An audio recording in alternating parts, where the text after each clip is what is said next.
Olá, tudo bem?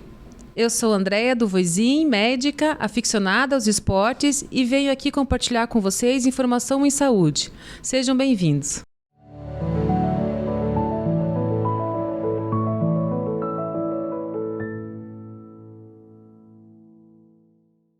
Estamos aqui hoje com Deco Pestana, empresário e atleta, e também com Carlos Alberto Júnior, nosso paciente diabético, para contar um pouco sobre a história deles com relação à vida de empresário como atleta e também aqui como um paciente diabético se mostrando o seu dia a dia, as dificuldades que tem. Muito boa tarde, doutora, Carlos. É um prazer enorme estar aqui com vocês, fazendo parte desse projeto, contar um pouquinho mais sobre a minha trajetória. Sou ex-atleta profissional de futebol, morei alguns anos na Nova Zelândia, para ser mais exato, em torno de 6 anos. Hoje em dia estou na alta performance de uma outra maneira com as empresas, né? São em torno de 3, 4 empresas aí que a gente trabalha. E para contar um pouquinho dessa transição também, né? Obviamente, de como a saúde é importante não só para quem atua como atleta, mas também, obviamente, fora ali da quadra. Hoje em dia o ritmo é muito pesado como empresário, então vai ser muito legal esse bate-papo aqui para a gente estar falando um pouco sobre como é a performance também no ramo empresarial. Boa tarde a todos, boa tarde, doutora, boa tarde, Deco. Primeiro é um prazer estar dividindo essa mesa com vocês. Estou aqui hoje para representar aí, pelo menos quase 10% da população mundial, quase 500 milhões de diabéticos espalhados pelo mundo, mostrar um pouco do dia a dia de como é ter essa não sei se posso chamar assim, essa doença crônica, e como que é o dia a dia. A gente vai bater um papo sobre isso aí. Joia, legal. Vamos começar então com o Deco. Deco, eu queria que você contasse um pouco da tua história como atleta. Interessante ter morado fora do país, né? A gente sabe que tem muitos adolescentes que sonham ser jogador de futebol. Como foi tua trajetória? Sim. Foi muito legal minha trajetória porque, assim, eu não fui um atleta de ponta, não fui de time grande nem nada do gênero, mas eu tinha muito claro na minha cabeça qual era o meu objetivo, que era realmente ser profissional de futebol, viver do esporte em alguma... que é o sonho de praticamente todas as crianças aqui, né, no país que a gente vive, que é o país do futebol, e coloquei isso como meta da minha vida e consegui realmente atingir.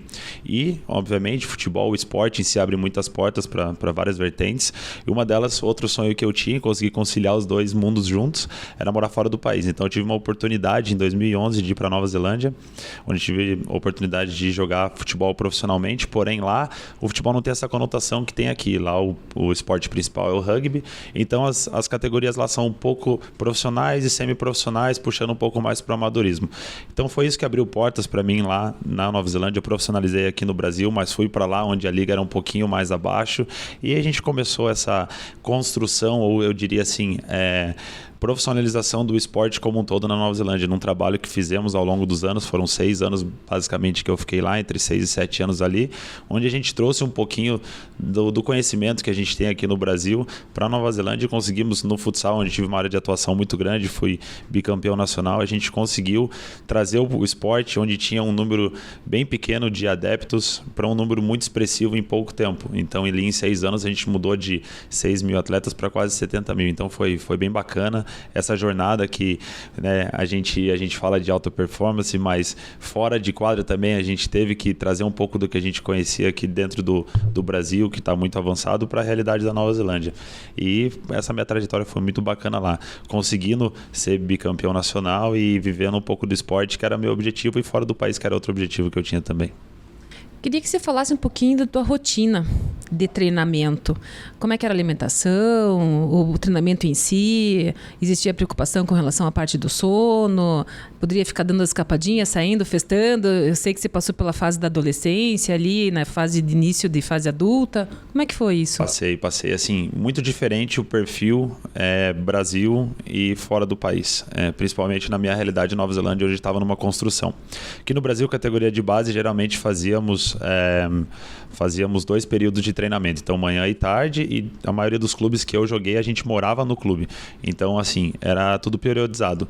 Por exemplo, nós tínhamos o horário de café da manhã, o horário de treinamento de manhã, horário de almoço, horário de tarde, então era tudo muito regrado conforme, né, o clube passava pra gente. Geralmente o clube tem nutricionista, preparador físico, enfim, essa era a rotina, então era bem regrado. Já na Nova Zelândia era um pouquinho diferente, a gente tinha um pouco mais abertura de conhecimento momento, obviamente por já ter experienciado isso, mas lá os treinos eram somente no período noturno. Então era diariamente, mas porém no período noturno. Mas aqui no Brasil era loucura, assim, sabe? A gente puxava realmente o corpo ao limite. Eu acho que da época que eu jogava, em 2010 para trás ali, já evoluiu muito a medicina esportiva. Então hoje a gente vê como os atletas, né, eles fazem a preparação, era muito diferente do que a gente fazia no momento. Então tinha um grau muito grande de lesão, tinha muita coisa que a gente achava que era certo há 10, 12 anos atrás, que hoje em dia já não é. Então assim, mas era uma rotina bem intensa, era bem legal, a gente gostava porque, querendo ou não, a gente estava sempre num grupo muito grande de pessoas, tinha aquela pressão que é normal, alto rendimento, você aprende a lidar com pressão desde muito novo, era algo que a gente vinha conversando em off aqui, né?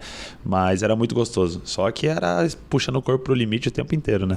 Mas honestamente, assim, como é que foi a parte emocional? A parte emocional era muito complicado, assim. Eu, graças a Deus, eu acho que eu soube direcionar o meu mindset bem assertivamente desde muito novo, mas não é um meio muito justo, eu diria assim, sabe? Então, assim, não é porque você tem a maior qualidade que você vai ser bem sucedido. E isso eu não digo nem somente por dedicação ou coisas do gênero. Às vezes tem alguém que tem um empresário mais influente que o teu, ele vai tomar o teu lugar. Então, assim, emocionalmente é muito interessante porque você aprende a lidar com rejeição desde muito cedo. E eu acho que o esporte em geral, não só falando da minha realidade, mas o esporte em geral, ele é um bom preparativo do que a vida vai ser até o final dos seus dias, praticamente. Então, assim, igual a gente estava conversando aqui, eu acho que tem pessoas que não passaram por rejeições em empregos até os 30, 35 anos. Mas no futebol, com certeza, ou em outros esportes, uma criança de 11, 12 anos, ela já teve uma rejeição, ela já foi mandada embora de um clube, ou ela já teve algum outro atleta que chegou e tomou o lugar.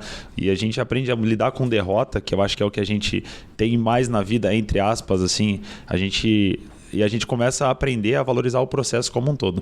Então, mentalmente falando, quando você entende que às vezes as rejeições, ela tá te preparando, tá te criando um repertório para você aproveitar aquele momento entre dois pontos, é sensacional. Então, é realmente muito... na nossa realidade do Brasil, psicologicamente é pesado para crianças, principalmente porque às vezes os pais, eles querem, aquele é o sonho dos pais, a maioria das vezes, o sonho de ser jogador de futebol, principalmente no Brasil, são duas vertentes, ou é o sonho de um pai, ou às vezes é a única fonte de renda de uma família que não tem tanta condição. Então, assim, para uma criança ter que lidar com isso, às vezes é muito complicado. Eu, graças a Deus, vim de uma realidade um pouco melhor, meus pais conseguiram transcender, eles eram boia fria, passaram por uma realidade de classe média alta, então eu não precisei ter essa pressão comigo, mas é uma pressão que a gente vê no dia a dia das crianças ali, e pouquíssimos clubes trabalham a questão da psicologia esportiva, que eu acho que é um ponto muito importante. Uhum. E eu queria te perguntar, como é que é agora você sendo empresário, não tendo mais essa rotina de treino?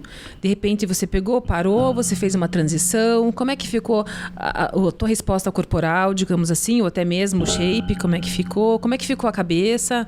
Mudou? Como foi essa etapa? Muda muito, porque assim, quando a gente precisa fazer aquilo para viver, então você tem que treinar 2 períodos, você tem que estar com aquela rotina, parece que a gente não gosta de fazer aquilo, parece que tem uma obrigação. Então assim, hoje em dia eu vivo alto rendimento fora das quadras, assim, o meu ritmo de trabalho é muito grande, os projetos que eu me coloco para fazer são grandes, demanda muita atenção, demanda muita habilidade mental para poder lidar com isso, e eu acho que a gente começa a ter uma inteligência no sentido de que é muito importante você ter equilíbrio, qualidade do sono, treinamento, tudo em equilíbrio, alimentação, treino. Hoje em dia, obviamente, eu não treino no mesmo volume que eu treinava anos atrás, porém, se eu não tiver esse acompanhamento e cuidar da minha saúde como um todo, eu não vou render dentro dos meus negócios, e isso realmente é um ponto que eu aprendi a lidar, igual uma característica minha muito grande. Eu tento absorver informação a todo momento, então isso atrapalhava muito meu sono. Às vezes eu estava ali assistindo uma TV, eu queria ver um modelo de negócio que eu queria trazer para o meu segmento e estava me atrapalhando muito, então eu tive que aprender a respeitar a minha qualidade de sono, o meu descanso, o meu corpo, a minha alimentação, para que eu começasse a render, obviamente, nos meus negócios. E se eu tivesse essa consciência talvez lá atrás, não ver nos treinos como obrigação, não ver a alimentação que a nutricionista passava para mim como uma obrigação, eu acho que talvez eu teria até sido mais bem sucedido dentro do meu esporte. Interessante. Acho importante você falar com relação ao sono. Agora vou fazer um link médico aqui no meio, daí também já com o Carlos daqui a pouco, porque assim, a gente sabe que a restrição de sono, ele pode fazer uma diminuição da produção de melatonina. E a melatonina é o hormônio do sono, né? Então, quando a gente está no dia a dia com a luz, ela bate na tua retina, que é a parte atrás do olho, e ele vai perceber que está de dia, então não é produzindo melatonina, mas a partir do momento que cai o sol, né? Tem o sol se põe, e daí você começa a perceber a luz escura, Aí a gente começa a produzir a nossa melatonina. Agora, se você se mantém numa restrição de sono contínua e não mantém um equilíbrio, respeitando as tuas necessidades diárias de sono, você diminui essa produção de melatonina. Essa diminuição, a melatonina, a gente sabe, está estritamente relacionada com o metabolismo do açúcar. Então, você vai ter o melhor equilíbrio de todo o funcionamento, toda a mecânica, né? Toda a parte metabólica do açúcar de uma forma otimizada. Então, a gente vê muitas pessoas hoje sendo empresários, trabalhando e deixando as coisas básicas de lado em virtude de ter que, eu tenho que conquistar, eu tenho que atingir essa meta, tem que ser para ontem, não pode ser para amanhã. E o que você falou de viver um dia de cada vez e aproveitar o processo, que é importante, é justamente também você no teu dia a dia cuidar da sua alimentação, praticar o seu esporte, seja ele qual for, mas que você dê estímulo físico e você tenha uma boa qualidade de sono, né? Então, eu pergunto aqui para o Carlos agora, que é o nosso diabético, queria que você me dissesse quanto tempo você tem de diabetes e como é que era a tua rotina antes de descobrir o diabetes? Tá. Descobri diabetes com aproximadamente 29 anos. Hoje eu tenho 33 anos, fazem aproximadamente 4 anos. Uhum. A minha rotina era... Essa palavra na minha vida, ela existiu justamente até os 27, 28 anos. Depois ela não existiu mais. Essa falta de rotina, desde alimentação, a carga horária de trabalho, carga horária de lazer, momentos com a família, momentos de sono, não existiu mais. Então, essa descompensação acabou vindo num período de carnaval, onde, num período, pasmem os senhores, de 40 dias, eu acabei perdendo 35 quilos em 40 dias. Nossa. Eu saí dos 130 quilos e fui parar aos 95. E assim, comentei hoje até com os meus amigos que, sobre essa situação, que o sentimento é que você vai realmente morrer a qualquer momento, assim. Não quero até colocar as coisas, talvez seja uma pergunta futura, mas isso já vem de família, já avós, tios, pai, mãe, toda o meu círculo familiar, ele sempre foi coberto de diabetes, e eu acabei não dando tanto valor a essa educação alimentar, a educação cara, de como ter uma rotina, como, sabe, fazer o certo e tal. E um pouco antes do meu casamento, a diabetes veio a despertar, graças a Deus, né? Assim dizendo, hoje eu tenho a 2, né, a diabetes 2, então eu ainda não preciso da insulina, tipo, diretamente sendo aplicada. Eu ainda consigo controlar a glicose com alguns remédios e tudo mais. Uhum. Mas é isso. Tá. Isso. E como é que foi a sensação de... Você precisou internar quando você... Eu precisei internar. E você precisou ficar na UTI? Não? Foi só internamento? Tua glicemia estava em quanto? Você lembra quando descobriu? Eu me lembro que, assim, quando eu comecei a passar muito mal, ficar muito fraco, a minha mãe, por ser diabética, por controlar como que é o nome do aparelho? Glicosímetro. Eu tirei no primeiro, segundo dia e estava com 110. Então ela pegou e falou assim, não, vamos ficar tranquilo porque deve ser outra coisa. Só que eu senti uma sede absurda.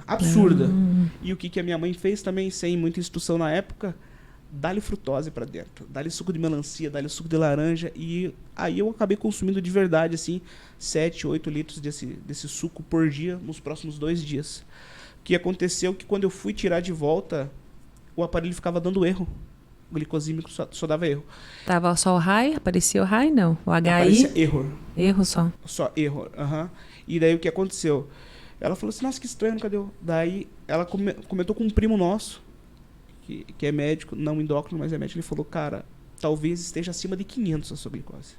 Vá no médico novamente, urgentemente, para ver, porque você tem todo o histórico familiar, talvez...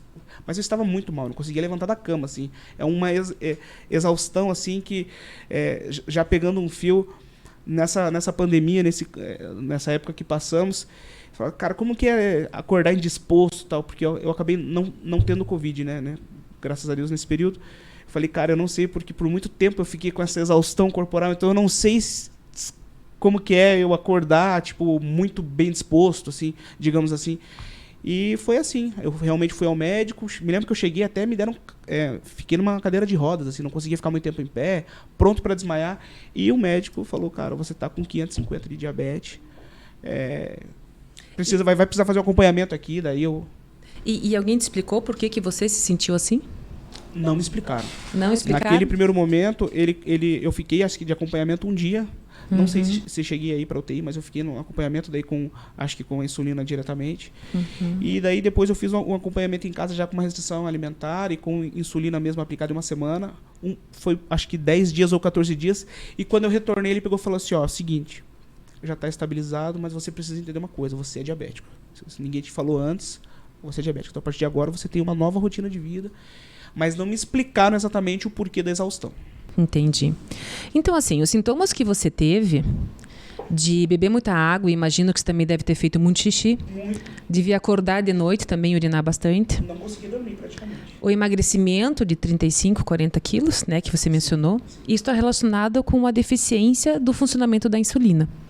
Seja porque ou o seu pâncreas não produz mais, ou porque ele produzia e não estava sendo eficiente na sua função. Quando se descobre diabetes, você perde 50% da capacidade de insulina, você já perdeu. E como é que funciona esse mecanismo, né? Como é que faz para a gente ter energia para piscar, para sair correndo, né? De um rato que apareceu no canto da casa? Imagine assim que a minha sala aqui é como se fosse uma célula muscular, certo? Aí você foi lá comer a tua fatiazinha de pão, que é carboidrato. Carboidrato no estômago vai ser digerido em glicose, no intestino vai ser absorvido e vai para o sangue. Então imagina que ali fora está o meu sangue ali, meu riozinho, aqui é minha porta, que tem que abrir para entrar o açúcar aqui dentro. Então imagine que quem é a minha chave é a insulina. Então a partir do momento que eu tenho, quem não é diabético, que está tudo funcionando adequadamente, eu comi, no intestino já tem um hormônio que vai estimular o pâncreas a liberar a insulina para o sangue, já vai abrir as comportas das células para poder receber esse açúcar. Quando abre a chave lá, aqui dentro imagina que tem uma máquina complexa que vai produzir energia e usa a glicose como fonte de energia. Por isso que a gente consegue daí pular, correr e brincar. Quando fica diabético, você perde a chave ou está com o dente quebrado. E daí você não vai receber o açúcar aqui dentro como deveria. O que vai acontecer? Não vai produzir energia. A célula muscular vai mandar uma sinalização para o cérebro dizendo, olha, está faltando comida. Vai abrir teu apetite, vai fazer você comer mais. Teu sangue vai continuar cheio de açúcar, vai fazer você beber mais água para tentar diluir esse sangue um pouco. E daí vai fazer você fazer um monte de xixi para tentar jogar fora um pouco desse açúcar. E é por isso que você acaba emagrecendo e tendo todos os sintomas que você teve. A partir do momento que você restabelece o circuito repondo insulina, e daí investigando se a pessoa tem produção ou não de insulina, que daí que vai definir se você vai poder usar só comprimido ou vai ter que repor insulina, aí a gente começa a executar o tratamento e tudo começa a entrar nos eixos novamente, você mantém o funcionamento e daí você acaba tendo o equilíbrio da sua glicemia. Entendeu? Que é a glicose do sangue. Então, você não tem que se sentir culpado, porque você fala se sentindo culpado, como se você tivesse feito tudo de muito errado. Né? Os fatores para desenvolver diabetes, ele é multifatorial. Ele não é só as tuas atitudes. Sim. Estar acima do peso é um fator de risco. Você não dormir direito é um fator de risco, como a gente comentou, né? Que a gente estava falando sobre o sono. Mas você não tem culpa de nada. Tem herança familiar, que você tem vários parentes que têm diabetes. Então, a partir do momento que você fez o diagnóstico, é normal se sentir culpado. Todos os meus pacientes falam também que se sentiram culpados, ou que acharam que fizeram alguma coisa, e daí ficam sofrendo anos.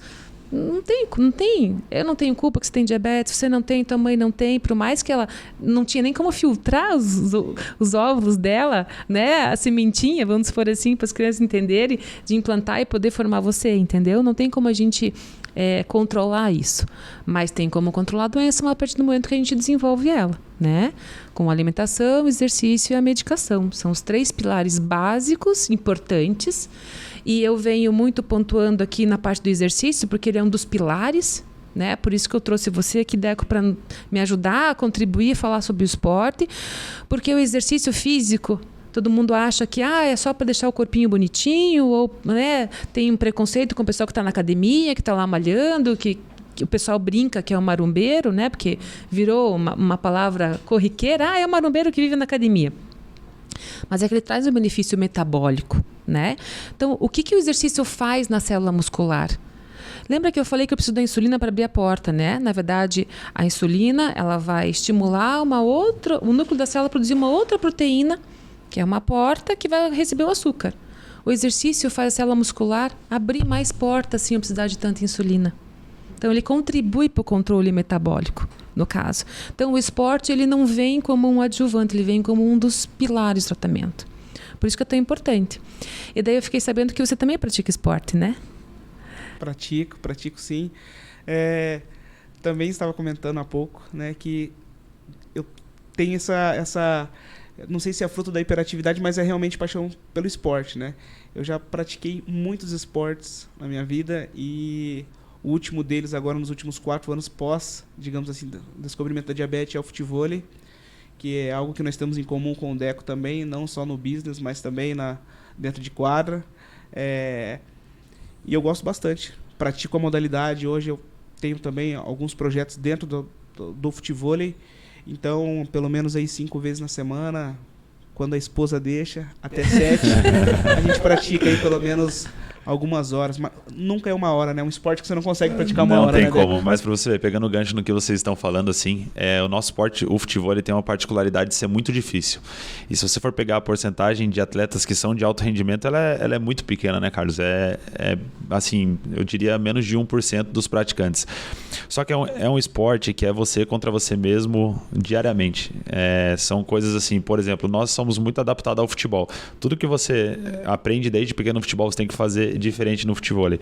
E assim, hoje dentro, o Carlos é proprietário de quadra esportiva, assim como eu, e dentro dos alunos que nós temos ali, em torno de 300 a 350 alunos, desses 350 alunos, eu te digo que 340, obviamente, eles continuam treinando pelos benefícios da saúde. Então, assim, nós temos atletas com síndrome de Down, com distrofia muscular, temos atletas com várias limitações físicas e às vezes até, né, outro tipo de limitação, que ele está ali pelo resultado que ele sente pós ele ter feito aquele esporte. Então, assim, é um esporte que é muito difícil, isso aí é absurdo. Então, hoje você joga com o Carlos, amanhã eu jogo com você, e é você contra você mesmo diariamente. Então, essa é uma particularidade bem legal do nosso esporte, e a gente vê que é 100% atrelado à saúde, porque os atletas estão mudando um pouco o cenário hoje em dia, mas não são remunerados nem perto do que um outro esporte de alto rendimento a visibilidade é pouca. Então, o que deixa o esporte, eu acho, tão atrativo, por ser na areia também. Então, a areia acelera um pouco o processo de você ficar bem fisicamente,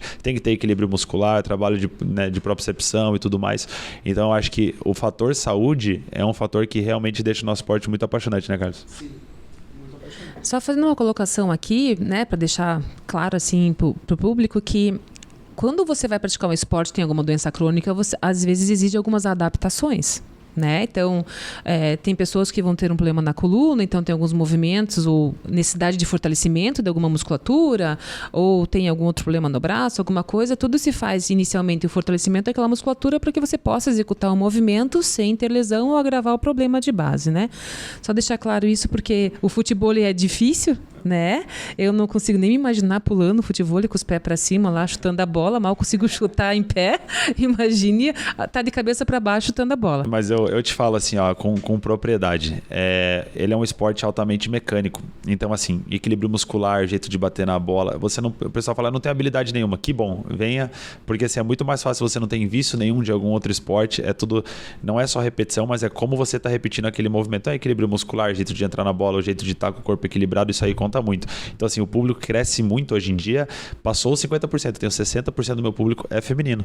E essa é a tendência daqui para frente, porque é um esporte que não tem contato, tem absorção de impacto, porque você está na areia, então o risco de lesão ele é mínimo. Ele é mínimo, você fica bem fisicamente muito, muito rápido. E você também pode falar um pouco do que você estava falando, obviamente, que eu não sei, você contou pra gente aqui em off, do que você também vive, né, no seu dia a dia. Sim, muita gente que me conhece sabe que eu tenho espondilite anquilosante, é uma doença raríssima, né? né? Ela afeta muito mais os homens, é uma mulher para 8 homens. Normalmente a gente identifica em pessoas de 20 e 40 anos e eu fiz o meu diagnóstico com 42, né? Aficionada do esporte porque quando adolescente fiz handebol, fiz voleibol, fiz ginástica olímpica, jogava futebol de salão, na faculdade com as amigas. E depois, por último, eu estava agora, nos últimos anos, fazendo praticante de crossfit, né? Lembra um pouco a ginástica olímpica, acho que por isso que é tão apaixonante, a gente fica de ponta cabeça, fica pendurado, sobe na corda, né? Não é aquela história de ficar levantando o pneu, como o pessoal fica achando, pneu é só de vez em quando.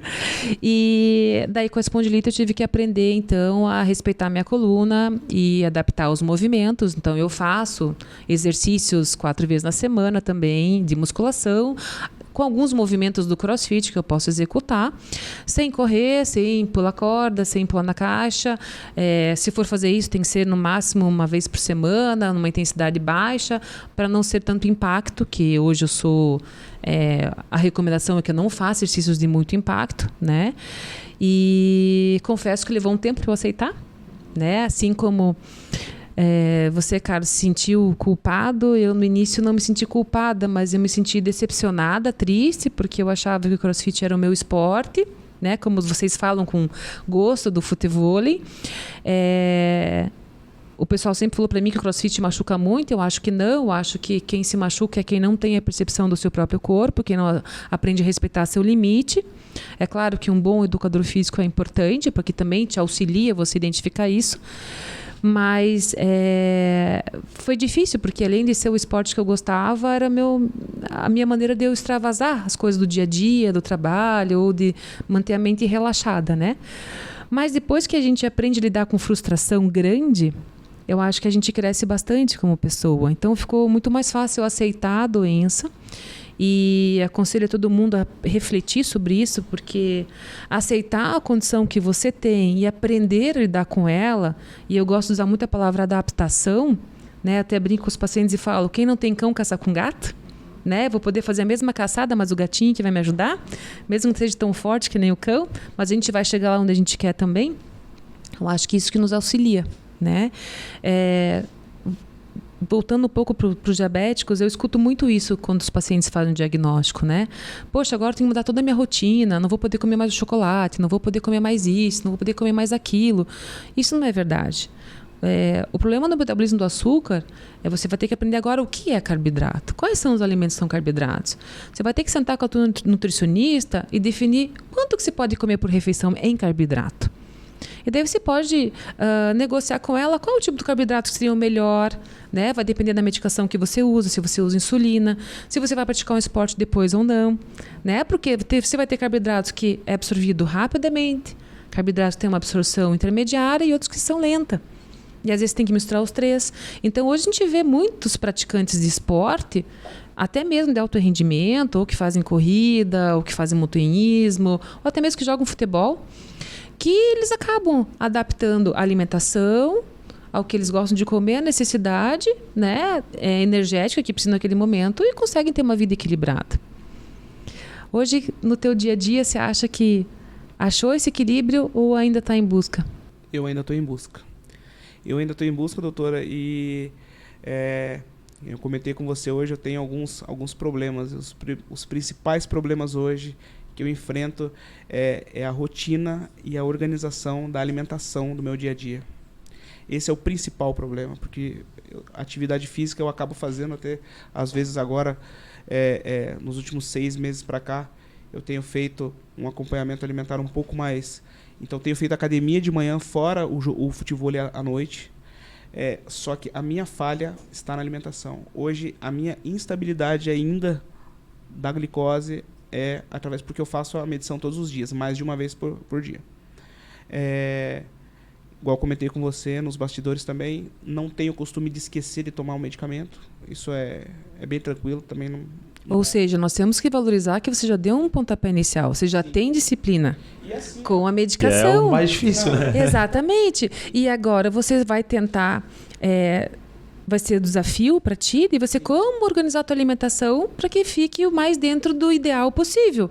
Mas não precisa perder o teu gosto alimentar, você não precisa deixar de comer o que gosta, mas talvez adequar a quantidade, entende? Ou combinar os alimentos de uma forma diferente. eu acho que essa seria a principal saída. Eu tenho buscado hoje ter uma rotina para que eu consiga manter a minha organização de alimentação dentro do que o nutricionista passou, dentro do que a endócrino passou, mas é uma batalha difícil. Porque a gente acaba, o nosso dia acaba sendo uma loucura, nosso meio profissional. A gente um dia está aqui, outro dia está viajando, a gente acaba viajando muito, então nunca dá para você se alimentar, você tem que se alimentar na estrada. Eu não gosto assim muito de me fazer de vítima, não é muito o meu perfil, assim, sabe, de falar que a culpa não é minha. Eu não gosto de falar que a culpa não é minha, mas muitas coisas passam, assim, sabe, na Mas cabeça. você precisa ser a pessoa que gerencia a sua vida. Sim. Né? Exato. Você não pode colocar a sua responsabilidade de gerenciar você em cima de um restaurante ou de alguma coisa que você... mas lá não tem.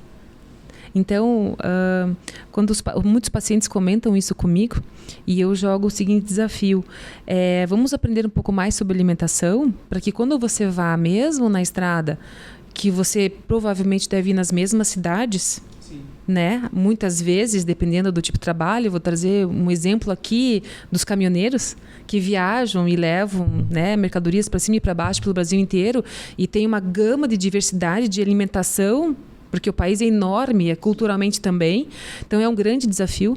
Mas você aprender o que é carboidrato, proteína, gordura, você saber que no seu prato você tem que colocar metade do teu prato legumes e verduras, uma porção de proteína animal, qualquer tipo de carne, desde que seja um corte magro, né? E lembrar que corte magro é aquele que se tira a capa de gordura antes de cozinhar, não aquele que se cozinhou depois, senão a gordura derrete e a carne absorve. Comer proteína vegetal, feijão, lentilha, grão de bico, e comer um carboidrato, seja ele qual for, você vai ter um equilíbrio. E você vai comer em qualquer lugar. Você vai num buffet, você vai olhar, tipo, aqui tem um carboidrato, aqui tem uma proteína, aqui tem uma gordura boa. Perfeito, você excelente. Já faz esse exercício dentro da tua cabeça do que você precisa, né? Então, assim, conselho a gente venderia, não daria, né? Então, eu sugiro que você trabalhe a tua aceitação. Sim. De que você precisa, talvez, aprender algumas coisas a mais sobre a sua patologia para que você possa ter uma melhor resposta metabólica, entende? E não procure ser perfeito no primeiro dia. Dê um passo cada vez. Sim. É muito melhor você subir um degrau, como o treinador aqui, daí o Deco pode dizer que ele, para poder jogar na Nova Zelândia, ele teve que começar lá da basezinha, dê um passo de cada vez. Eu acho que o esporte traz muito isso, esse entendimento pra gente, né? Que é um passo cada vez. E você aproveitar o processo, como o Deco falou mesmo, acho que isso vai te fazer com que você alcance suas metas com mais assertividade mais cedo, entendeu? Não, e trazendo isso para a minha realidade até, eu acho que eu melhorei muito nesses últimos 6 meses, eu posso pontuar exatamente isso. Obviamente, eu sei que existem picos, né?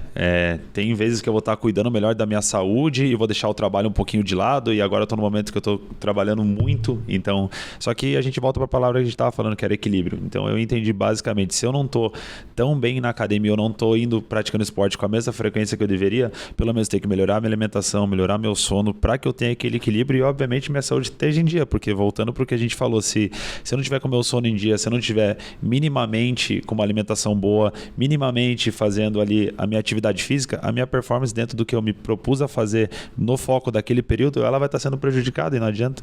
E a partir do momento que a gente tem esse entendimento de equilíbrio, começa a ficar um pouco mais fácil de lidar, né? E aí a gente sabe, 6 meses trabalhei pra caramba, os próximos 6 meses vou tirar um pouco o pé, vou cuidar mais da minha saúde mental, da minha saúde física, e assim vai. Então acho que equilíbrio é uma palavra que você falou que depois que eu consegui trazer ela pra minha rotina, melhorou demais, assim, sabe? E com relação a falando quais são as indicações, né, de quanto de esporte precisa se fazer para ter o benefício metabólico no diabetes, a gente precisa fazer pelo menos, no mínimo, 150 minutos por semana. E isso também aliado a 2 dias por semana de exercício resistido, que seria uma musculação, pilates, uma ginástica localizada, né? Então, você já faz 5 vezes na semana. Então, eu tenho muitas dificuldades, às vezes, nos meus pacientes de convencê-los a iniciar. E quando a gente vai iniciar o esporte, claro que nunca vai ser, faça 5 vezes na semana todo dia. Não, porque você vai ficar dolorido, vai, né? Você vai ter dor muscular, ou vai ter uma articulação que não vai estar bem alongada como deveria. Então, é um gradual também. né? Assim como aqui você vai estar na alimentação, eu tenho toda uma gama de pacientes que começam 2 vezes na semana, os outros dias começam a fazer uma caminhada. Então, você começa a dar estímulo muscular para ter a resposta e a parte metabólica, daí, consequentemente, vai responder bem também. E no diabetes também tem mais um detalhe. Não pode passar mais do que 2 dias sem fazer exercício para você manter o benefício metabólico efetivo, né, instalado quando você pratica regularmente. Tá? Isso eu acho que é um detalhe sabia. bem importante. Eu não sabia. Por exemplo, se eu faço de segunda a sexta, e se eu pular uma segunda, eu acabo já descompensando. Entendeu? Eu não sabia desse detalhe. Não sabia mesmo. O controle metabólico ele só é garantido quando você mantém regularmente. Como você fala, eu faço 4, 5 vezes por semana, mas se você passar mais que 2 dias, você já começa a perder o efeito metabólico, né? Porque quando você pratica qualquer estímulo muscular, você acelera um pouquinho o seu metabolismo por 24 a 48 horas. Então, se você deixa de fazer já 72, né, ou até 4 dias, você já perde esse benefício. E daí vai descompensar com mais facilidade a parte metabólica do metabolismo do açúcar. Então, agora que você estava lá em Londres, a sua esposa não poderia ficar brava com você, que você queria praticar o futevôlei lá. Exatamente. Então, Vitória, deixando um recado para você, você deveria ter deixado de jogar futevôlei lá. Esses homens sempre colocando a culpa nas mulheres, né? Não, mas nesse caso, sim, faz sentido. Então, se falou um ponto também que é interessante. Para quem tem diabetes e vai viajar, sim, organizar uma caminhada, organizar, se a pessoa já pratica algum esporte ou corre, né? Vou falar de novo do CrossFit aqui, mas quem faz CrossFit tem vários boxes, mas musculação é o mais fácil, tem várias academias em tudo quanto é lugar. Se viaja com frequência, vou dar um exemplo de outras pessoas que eu atendo que são representantes comerciais. Esses viajam muito, a rotina deles é muito ruim. Então, sabem que vão em 4 cidades no mês. Então, vejam em cada cidade onde que pode treinar, às vezes conseguem negociar um plano legal, né, que financeiramente fica legal, e ele possa estar praticando e mantendo o benefício do exercício, sabe? E, então, assim, o que eu quero resumir nesse item que a gente está falando? Estratégia. É montar uma estratégia que você consiga manter a longo prazo. Que não te sobrecarregue, né? Que você não fique com raiva, tudo de novo, indo para academia, que raiva que eu estou indo lá, porque eu tenho que fazer isso, porque o médico mandou. Não é isso. Procurar um esporte que goste, que tenha prazer em executar, organiza a sua rotina, começa com o que pode e com o tempo vai adequando esse equilíbrio do trabalho, né? Do quanto que quer ganhar financeiramente, do quanto que eu preciso de saúde para poder usufruir do que eu estou ganhando lá, porque senão chega mais velho, lá depois de 60, 70 anos, o que você ganhou na vida inteira você está gastando com saúde, em vez de estar curtindo a vida, né? E dificultando o acesso a hábitos ruins, né? Que eu acho que às vezes a gente... É tudo muito fácil, né? Fast food, esse tipo de coisa que é normal, não tem como não gostar, mas se a gente dificultar um pouco, me planejar para que eu tenha acesso a comida mais saudável, a uma alimentação melhor, e aí você acaba evitando esses hábitos aí que às vezes, né, acaba atrapalhando principalmente na vida de um diabético, né? Posso fazer uma pergunta, doutor? Pode. Em quanto tempo um diabético precisa buscar um endócrino? De quanto em quanto tempo? Quantas vezes por ano? Se você estiver bem controlado, a cada 6 meses, para quem usa medicamento oral, seria interessante. Porque o médico não vai estar olhando somente o controle, ele vai estar avaliando outros fatores. Por exemplo, a gente sabe que o diabetes tem complicações, mas a maior complicação e mais temida é a cardiovascular. Então, quando a gente avalia doenças cardiovasculares, eu tenho que analisar os outros parâmetros que são fatores de riscos que podem me levar à doença cardiovascular. Então, por exemplo, circunferência abdominal. Se ela tiver maior que 94 no homem ou maior que 80 na mulher, é fator de risco. Se está acima do peso, né, tem uma porcentagem de gordura muito alta. Se fuma. Se tem uma ingesta alcoólica muito alta. Porque a gente sabe que ingesta alcoólica pode fazer pancreatite, e daí eu vou perder minha capacidade de produzir insulina, porque vai fazer uma inflamação no pâncreas, né? Se o paciente é sedentário, daí aqui entra novamente o esporte, né? Então, a gente analisa todos esses fatores, e mais alguns, para que a gente possa minimizar os riscos do paciente. Então, a gente chama assim, minimizar riscos das complicações do diabetes. Então, a gente sabe que se você estiver dentro da meta, eu não sei se você sabe qual é a sua meta, A minha meta é de controle metabólico. De quanto eu tenho, quanto que eu preciso ter de glicose, por exemplo, um dos fatores. Eu tenho. Quanto que tem que ser? De 150 a 180. Tá. Se eu te disser que em jejum tem que ser de 70 a 110. Nossa, eu não me lembro a última vez da minha vida que eu tive isso. E 2 horas depois que você Nunca. comeu, não passar de 180. Cara, Então tem alguma coisa errada. Então, assim, essas seriam as metas ideais, né, de controle metabólico. Só que o controle metabólico não é só do açúcar. Se eu tenho a doença cardiovascular como o meu calcanhar de Aquiles, eu preciso... Qual é o seu nível ideal de colesterol? Para o seu fator de risco. Isso é calculado pelo médico, na consulta de rotina. Então, cada consulta vai se calcular. Ele tem um fator de risco baixo para ter um evento cardíaco nos próximos 10 anos. Então, o nível de colesterol não precisa ficar tão baixo, eu posso deixar um pouco mais alto. Não, ele tem um risco mais alto, porque ele já tem mais idade, ele já tem alguma complicação do diabetes, como uma retinopatia, ou o rim já está apresentando alguma lesão renal, com perda de proteína na urina, que é um outro exame que a gente faz anualmente. Então, a gente analisa todos esses fatores para minimizar esses riscos. Então, no teu caso, a cada 6 meses, quando está descompensado, às vezes a gente tem que ver todo mês, até compensar, até ensinar a pessoa a aprender a cuidar dela mesma e a gente perceber que ela assumiu responsabilidade sobre si e conseguiu me entender e está conseguindo andar sozinha, então tem autonomia do seu tratamento. E nos pacientes que usam insulina, daí é diferente, daí a gente vê um pouco mais próximo. Então, a gente vê a cada 4 meses paciente que está compensado e paciente descompensado. Por exemplo, se o paciente chegou para mim com 400 de glicemia, não tem indicação de internar, eu vejo o paciente toda semana. Até a gente conseguir dar esse entendimento para o paciente de como que ele vai lidar dentro de casa, né? Eu tenho mais uma perguntinha, sabe? Várias? Na verdade, pra mim, eu tô aprendendo demais com vocês aqui, então pra mim tá ótimo. A mudança de remédio pro diabético, quando a troca é quando um não funciona ou de tanto em tanto tempo e precisa trocar porque o organismo ele se acostuma com o medicamento? Como que funciona a troca? E por que... Não tem isso de o organismo se acostumar com a medicação. O que tem é quanto da alimentação impacta na glicemia do paciente, quanto do exercício que ele pratica impacta e qual é o perfil metabólico dele, né? Então, a gente faz um combinado de medicações que vão atuar em pontos diferentes da fisiopatologia, no caso do diabetes, que vão controlar vários pontos. Então, hoje nós temos várias medicações, graças a Deus o diabetes ela evoluiu muito nos últimos 10 anos, né? Tanto com medicações orais como medicações injetáveis, que nos auxiliam no emagrecimento do paciente, nos auxiliam em diminuir a fome, que o paciente descompensado tem muita fome, ele come, parece que nunca tem fundo, né? E é só um diabetes descompensado, compensou ele, poxa, mas não tenho mais tanta fome como antes, né?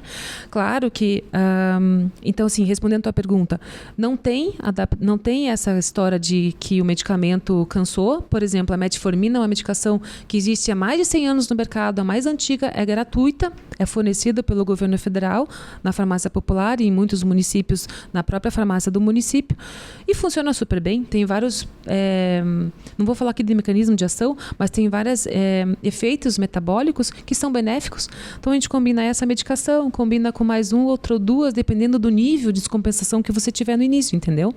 A gente não consegue mensurar quanto que você produz de insulina ainda, mas a gente consegue ter uma noção com relação às tuas respostas glicêmicas, alimentação, exercício e a medicação que a gente iniciou. Então, é muito comum você perceber que a gente vai acrescentando medicação. E daí tem um exame que a gente possa pedir para saber se você produz insulina ou não, que é o peptídeo C. Então, se você tem menos que 0,6, eu já sei que você depende de 100% de insulina. Mas se está acima disso, você ainda tem um pouco de produção. Então, eu alio, às vezes, medicação com insulina ou só a medicação, aí é caso a caso. Não tem como te dizer. Sei que fui meio prolixa respondendo a sua pergunta, mas é que não é tão simples, Sim. Né? Mas a mensagem que tem que ficar aqui é que não se acostuma, você acrescenta.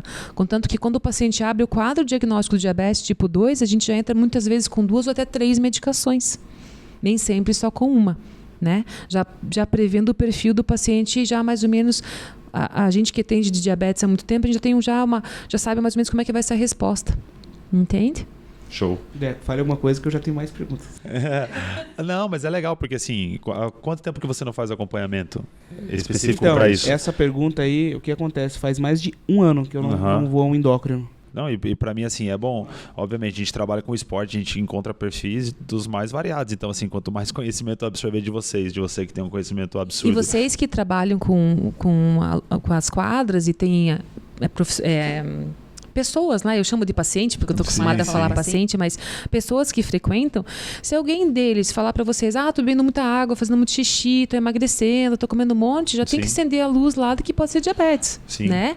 E a gente sabe que diabetes tipo 2 acomete em torno de 95% da população. Sim. Né? O que vão depender de insulina é praticamente 5 a 10% no máximo. Né? E é muito mais comum na criança, no adolescente, no adulto jovem, do que a gente vê nas pessoas que têm mais idade. Né? Não, e conforme você vai falando, é legal que a gente vai clicando algumas coisas, né? Porque a gente brinca, nós trabalhamos juntos, eu tenho uma relação pessoal com o Carlão muito boa, assim, e às vezes a gente tá jantando alguma coisa, o Carlão sempre fica um pouquinho a mais na mesa e a gente começa a brincar com ele, mas às vezes não tem nada a ver com o que ele, né? É muito do que você falou agora há pouco aqui, então isso que é legal, que a gente vai ligando os pontos, né? A pergunta, doutor, é assim, eu não julgo que eu tive uma instrução alimentar familiar ruim, péssima, mas eu acho que você acha que isso poderia ter mudado um pouco o rumo? A alimentação do paciente, do diabético, é o principal fator que faz despertar? É genético? É multifatorial. É multifatorial. Então, você não pode julgar sua mãe. A sua mãe aprendeu com os pais dela. Ela fez aquilo que ela sabia e vai depender do nível de instrução educacional que ela teve também, né?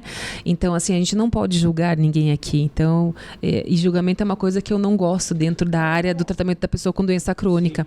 O que eu posso dizer, assim, que é multifatorial. Tem muita a parte genética, porque você tem história na família já de primeiro grau também, né?